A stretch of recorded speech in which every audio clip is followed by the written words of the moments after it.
কেউ দেহে মরে না, কেউ বিশ্বাসে মরে, কেউ মরে ভরসায়। বলো না, তুমি কোথায় মারলে? তিন কবুলে, অবিশ্বাসে নাকি নিঃশ্বাসে?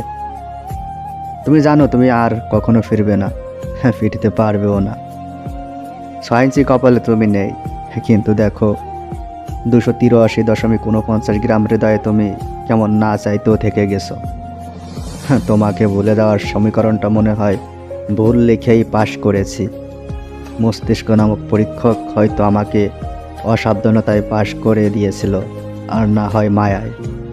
আমি বোধ হয় তোমাকে এখনো ভালোবাসি, নয়তো নতুন জীবনে আবার তোমার মতো কাউকে খুঁজতাম না। তুমি মস্তিষ্কের পিসিতে কপি করা ছিলে, নতুন করে যাই লিখি তাই পেস্ট হয়ে যায়। তোমার চোখ, নাক, গলা, তোমার মুখ, তোমার হাসি, তোমার কণ্ঠস্বর বেশি আসে নতুন গানে, নববসন্ত দিগন্তে। আমি বোধহয় তোমাকে এখনো ভালোবাসি। তোমার আদর, যত্ন, ভরসায়, রাগে, অনুরাগে, অভিমানে, নতুনে যে তোমাকেই আমার লাগবে। তোমাকে ছাড়া আমার চলবেই না। আমি বোধহয় তোমাকে এখনো ভালোবাসি। এই ভালোবাসার সীমানা নেই অসীম। ভালোবাসা মরে না, মরণ কেবল দেহের, বিশ্বাসের আর ভরসার। তুমিও মরেছো কোথাও না কোথাও। চাইলেও ফিরে আনা যায় না, ফিরতে পারে না আগের জায়গায়।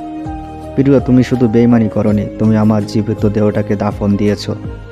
তুমি আমাকে নীরবে খুন করেছো, কিন্তু কোনো প্রমাণ রাখোনি। শুধু আমায় কাঁদাওনি, তুমি আমার ভিতরটা ক্ষতবিক্ষত করে দিয়েছো। তুমি এমনভাবে এলোমেলো করে দিয়েছো যে নিজেকে আর খুঁজেই পেলাম না। তুমি আমার এতটাই নিঃশব্দে ঠকিয়েছো যা আমার আল্লাহ ছাড়া আর কেউ জানে না।